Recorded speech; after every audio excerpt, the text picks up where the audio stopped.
عليكم ورحمة الله وبركاته. grade 4 ده part 3 وإن شاء الله الأخير من المراجعة النهائية للترم الأول بالنسبة للساينس. طيب يا شباب، احنا هنا في الجزئية دي بنتكلم عن حاجة اسمها ايه؟ الفورس. فورس معناها القوة. خلاص، الفورس دي ليها نوعين: pushing force and pulling force. تمام. pushing يعني بزق حاجة زي الراجل ده، pulling يعني بيشد حاجة وراه زي ده كمان. طيب تمام. احنا بنتكلم كمان ان احنا محتاجين انرجي. الراجل ده لازم يبقى واكل وشارب وعنده انرجي علشان يعرف يزق العربية دي. تمام. يبقى الفورس دي محتاجة ايه؟ محتاجة انرجي. طيب وبعدين بعد كده هنا بيقول لنا نخلي بالنا خالص انه انا عندي هنا نورمال تراك وعندي حاجة اسمها شوك ويف تراك. الفرق ما بين الاتنين النمبر اوف ايه؟ اوف انجنز. نمبر اوف انجنز. ليه؟ لانه نورمال تراك هي ايوه سريعه وماشيه كويس، لكن الشوك ويف تراك دي ماشيه بسرعه الصاروخ. بو 3 عندها 3 من الانجنز بتاعت الطياره. تمام. اوكي. طيب بعد كده بقى بيقول لنا ايه؟ بيقول لنا الفورس بتاعتنا ممكن تكون بوش زي مين؟ زي الراجل ده، الولد ده لاعب الكوره ده وهو بيضرب الكوره علشان تمشي كتير لمسافه كبيره. او ان انا لما بعمل ايه؟ بعمل يا جماعه درو، بشد الايه؟ ال اسمه ايه ده؟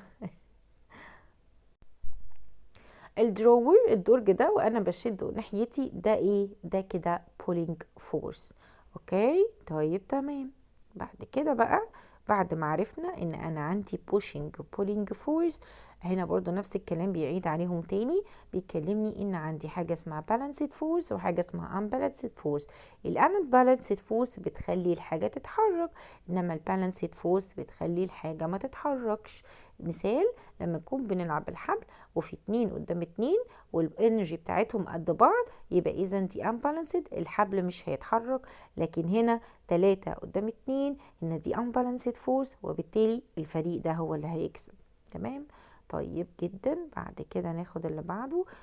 بيقول لنا الديفينيشن ده مهم: اي تشينج في البوزيشن اسمه موشن.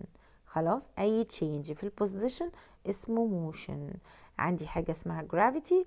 الجرافيتي اللي هي الجاذبيه الارضيه، هي دايما الجرافيتي هي فورس بول اوبجكت، هي فورس بتشدنا داون وورد، بتشدنا عند الارض على طول. تمام، اتفقنا. يبقى تاني الحته دي مهمه جدا: الجرافيتي هي فورس دايما بتعمل لنا بول. الجرافيتي ما عندهاش بوش خالص، عندها بول بس، وتخلي اي حاجه تقع على الارض تاني. تمام. طيب حلو جدا. بيقول لنا انه في موشن. اتفقنا موشن يعني ايه؟ تشينج البوزيشن. اتفقنا كمان ان الموشن بتاعتنا نقدر في حاجات نقدر نشوفها بعينينا وحاجات ما نقدرش. نقدر نشوف البنوته دي وهي ماشيه في الشارع، نقدر نشوف الورق وهو طاير في الهواء، لكن مش هقدر اشوف ابدا الارث وهي بتلف حوالين الصن. دي hard to be seen، ودي بتيجي برضو في ايه؟ في اسئله. تمام. طيب حلو قوي. الشنطه دي لو الولد قوي، شايفين هو عامل ان هو قوي قوي، لو هو قوي قوي هيقدر يشيلها لايه؟ لفوق، عكس الجاذبيه. اوكي. لكن لو هو مش قوي هينزل لتحت، هتقع من ايديه. طيب حلو جدا. ندخل بعد كده على اللي بعده. بيقول لنا يا جماعه احنا لو عملنا معانا عربيتين وعملنا بوشنج، زقينا العربيتين دول، واحدة فيهم بفورس كبيرة جدا والتانية بفورس قليلة، مين فيهم هيمشي أسرع؟ اللي أنا عملت له فورس كبيرة هي اللي هتمشي مسافة كبيرة. ودي كمان إيه؟ ودي كمان حاجة لازم نبقى عارفينها. طيب definition بتاع الفريكشن ده اهم حاجه يمكن في الجزء ده خالص. الفريكشن هي عباره عن فورس دايما بتكون against الايه؟ دايما بيكون ما بين two object بيعملوا rub against each other، بيتحركوا فوق بعض. زي يا شباب العربيه، خلاص العربيه او الباص بتاع المدرسه وهو ماشي على الايه؟ وهو رايح المدرسه، بنلاقي انه في العربيه بتتعرض لاتنين ايه؟ لاتنين فريكشن. واحده فيهم اللي هو الاير، خلاص الهواء، وبدليل ان انا لو طلعت ايديا بره، بس طبعا دي ما نعملهاش، هنلاقي الهواء بيزقنا لبعيد. او ايه، او الفريكشن ما بين الايه، ما بين التايرز بتاعه العربيه وما بين الايه، وما بين الرود. ودايما يا شباب الفريكشن بتشتغل في الاوبوزيت دايركشن اوف موشن. انا عارفه ان الجزئيه دي ممكن نكون نسيناها، بس نخلي بالنا ونركز فيها جدا جدا. تاني، لو انا عملت hard push فالكار هتمشي large distance. لو عملت gentle push فالعربية هتمشي small distance. ودي حاجات لازم نكون مركزين فيها جدا. طيب تمام، اوكي. طيب انا دلوقتي حاولت ازق العربيه دي وانا صغنون وما عرفتش ازقها، انا كده عملت ورك ولا لا؟ لا، ما عملتش حاجه اسمها ورك. خلاص. طيب عايزين نعرف يعني ايه definition of work الاول. الورك هي ability to do ايه؟ ability. طيب يا شباب احنا عندنا two definitions مهمين جدا، ركزوا معايا. عندي حاجة اسمها energy وعندي حاجة اسمها work. ال energy هي اسمها ability to do work، اي حاجة هقدر اعمل بيها شغل. الwork بالعربي معناها شغل. طب يعني ايه work؟ هي force بتخلي الحاجة تتحرك من مكانها. يعني في الصورة اللي فاتت من شوية كان ولد صغنون بيزق العربية بس ما اتحركتش، هو كده عمل work؟ لا، ما عملش. يبقى الورك هي force cause object to move a distance، يتحرك مسافة معينة. والانرجي هي الability to do work. تمام؟ تمام يا حبايبي. هناخد كمان عندنا ان احنا عندنا two types من الانرجي مهمين دول كمان، حاجة اسمها potential energy وحاجة اسمها kinetic energy. اوكي، يلا بينا نعرف مين هما ونعرف الفرق ما بينهم. اول حاجة لما يقول لي حاجة بتعمل move بتتحرك يا شباب، يبقى ده معناه ان عندها kinetic energy. تمام. طيب اي حاجة واقفة في مكانها، خلاص واقفة في مكانها، او يقول لنا ستور للانرجي، ستور، او اللي عرفتي ان هي واقفة في مكانها، يبقى دي كده ايه؟ potential energy. طب يلا بينا كده ايه نحاول نفهم وعايز يقول لنا ايه هنا. بيقول لنا يا شباب انه هنا دول جماعة دول ده رولر كوستر.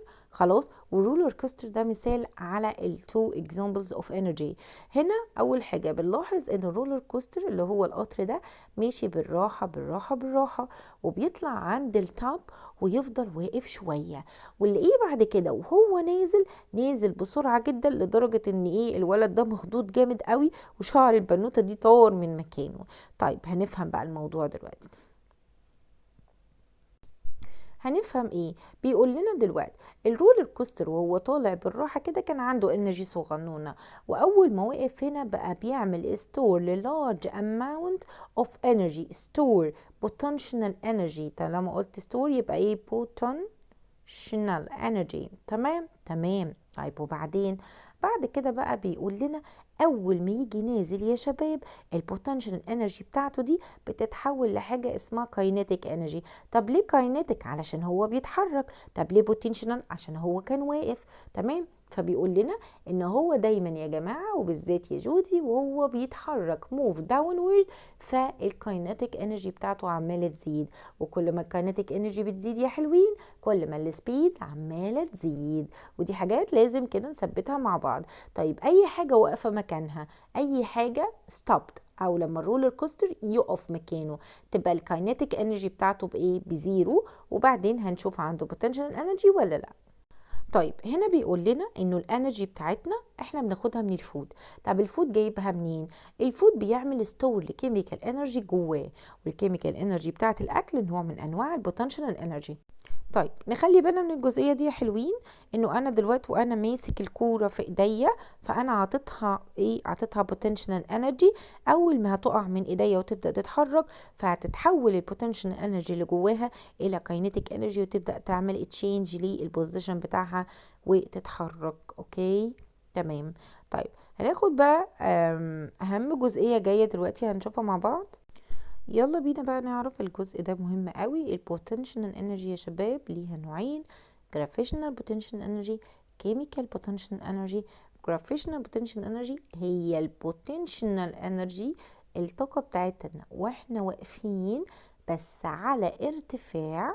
خلاص، علشان كده الجرافيتي بتأثر علينا. يبقى لما نكون واقفين دايما على height يبقى احنا كده ايه بيتأثر علينا gravitational potential energy.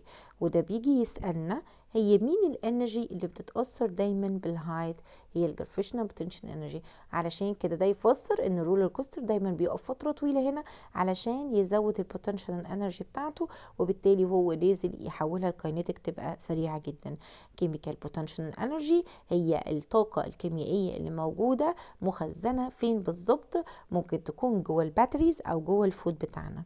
اما السبرينج اللي زي ده لو عم نعمل نضغطه كده فاحنا بنديله بوتنشال انرجي بس. يبقى دول 3 اشكال من البوتنشال انرجي. تمام. مين الانرجي اللي بتتاثر بالهايت؟ مين الانرجي اللي بتتاثر بالماس؟ هي البوتنشال انرجي. اما الكاينيتيك انرجي يا شباب اللي هي الطاقه اللي اي حاجه بتعمل موفينج، زي مين؟ زي الساوند، الصوت. طب انا صوتي بيوصل لك ازاي لحد عندك؟ عن طريق انه الساوند انرجي دي عباره عن كاينيتيك انرجي بتتحرك. لايت بيتحرك، الكتريك بتتحرك جوه الوايرز، الثيرمال انرجي بتتحرك. تمام يا شباب؟ طيب حلو قوي. طيب لو جه وقال لي ان انا عندي الكتريك فان، والالكتريك فان اول ما بحطها في الايه في الكهرباء بتتحول لايه او بتغير الانرجي بتاعتها لايه؟ فنقدر نقوله انها بتغير الالكتريك انرجي وتحولها لايه؟ لكاينيتيك انرجي. ازاي؟ مش الفان دي هنا البليدز بتاعتها عماله تتحرك اول ما بحطها في الكهرباء؟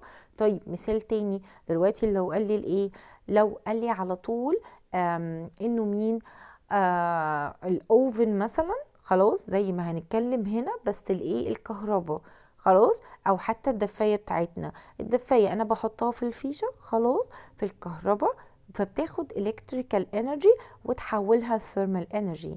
اوكي. طيب كلمة مهمة جدا هتكمل معانا كتير، energy can transferred and transformed. transferred يعني بتتنقل من حد للتاني. لو واحد ايه بيلعب كورة فلما بيشوط الكورة بيدي الانرجي بتاعته للكورة والكورة هي اللي بتجري.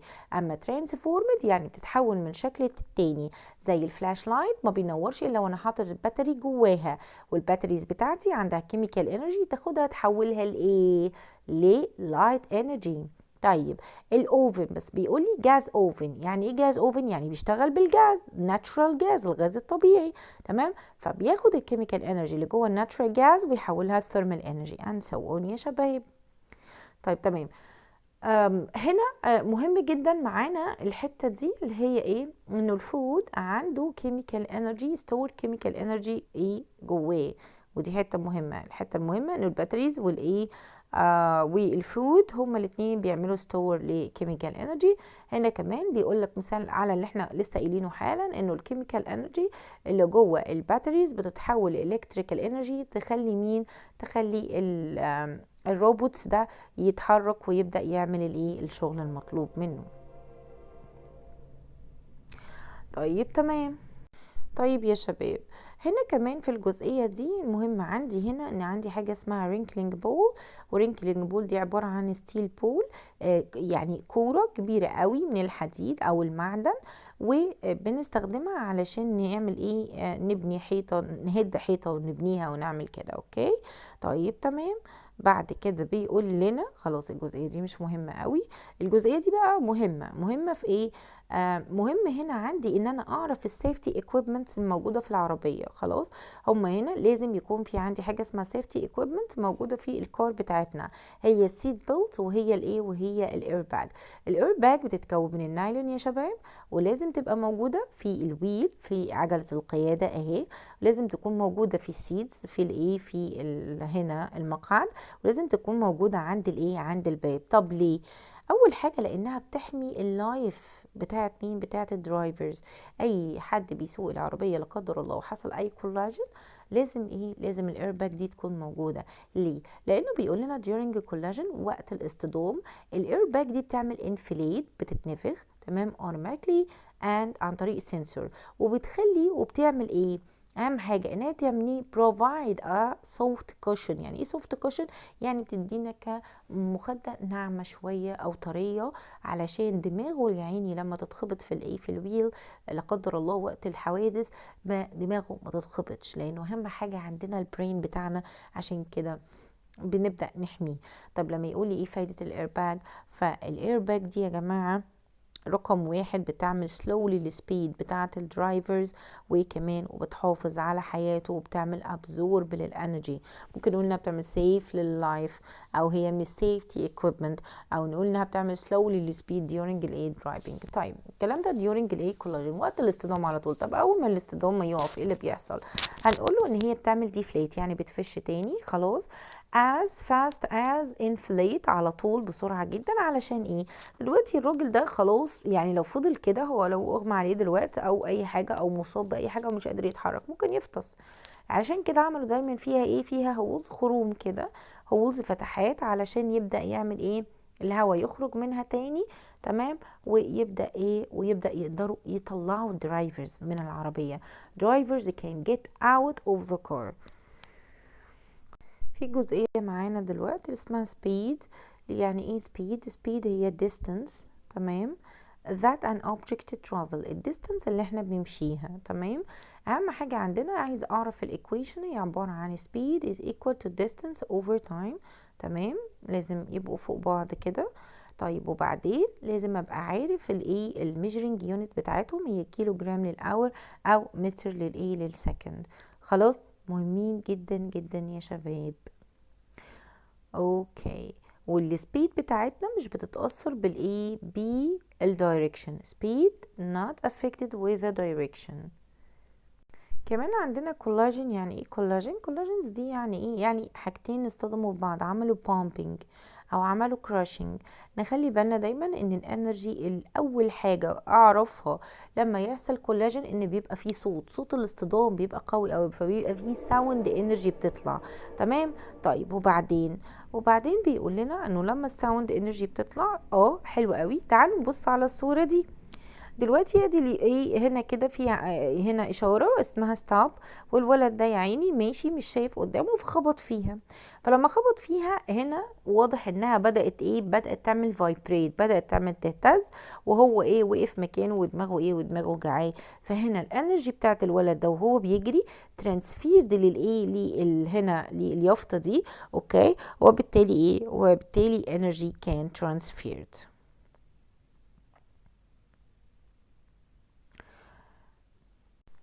عايزين كمان نعرف كذا حاجة كده نعرفها مع بعضها.